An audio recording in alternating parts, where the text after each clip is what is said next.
Another day in Oaxaca. Today was a long one, so let's get into it. Today's mission is to get to Hierve el Agua, which is a series of thermal pools and calcified waterfalls. The first stop was Árbol de Tule, then a quick breakfast, and then we were off to Hierve el Agua. You can either do a short or long hike to get to the thermal pools. Either way, the views here are incredible. I definitely recommend not forgetting your bathing suit like I did. Also, be sure to arrive early. It does get busy after 10. On my way back, I stopped at Casa Textil Arte Zapoteco, and they really know how to take care of you here. They showed me how they make their fabrics and produce their dyes. It was incredible. Everything's 100% natural and handmade. Also, the techniques used have been passed down through many generations.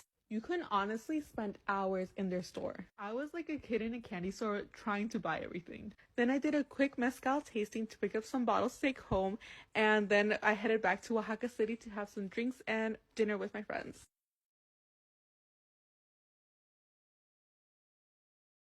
Ever wonder what it's like to go on a trip to the Sahara Desert? I took a 3-day trip from Marrakesh, Morocco to the Sahara, and here is what we did. It is a long way away to the desert, but luckily the journey was filled with some incredible stops. We drove through snowy mountain passes, visited historic villages where scenes from Gladiator and Game of Thrones were filmed, and wandered through epic gorges, sipping on tea and feasting on Moroccan food all the way. At long last, we made it to Marasuga, where our Bedouin guide awaited us with camels to finish the rest of the journey on camelback. It took about 2 hours to reach our camp, with a stop to watch a beautiful sunset over the desert. After a feast, we huddled around a bonfire and listened to the locals playing drums and singing songs under a clear, starry night. Be warned, it gets freezing cold in the desert, and even in our cozy tents, it was a rough night's sleep.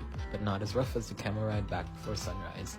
After about an hour of trying to stay warm in the darkness, the sun came up and we all stopped for a marvelous desert sunrise over the Sahara before wrapping up the adventure and beginning the long drive back to Marrakesh.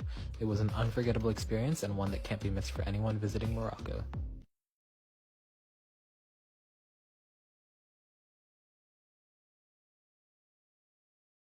Looking for some sunshine and surf on a budget? No, this isn't Mykonos, believe it or not, this is Morocco at the quaint beachside town of Essaouira. Between its long strips of beach and its historic and culturally rich Medina, Essaouira is a can't-miss destination of Morocco. It's only 3 hours away from Marrakesh by bus, a journey that costs only $10.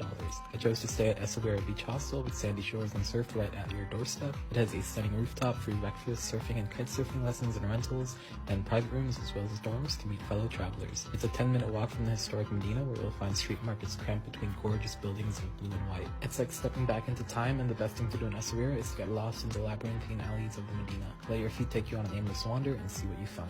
The old town is surrounded by fortress walls that one can walk on to take in beautiful views of the city and the Atlantic Ocean. Be sure to hit the fish market and try some sea urchin, or get lost in the seemingly endless mayhem of Essaouira's Sunday market. One can also cruise down the coast, visiting smaller villages like Taghazout and Imsawane, or discovering untouched hidden beaches all along the rugged and pristine coastline. Be sure to tack it on to your Morocco itinerary.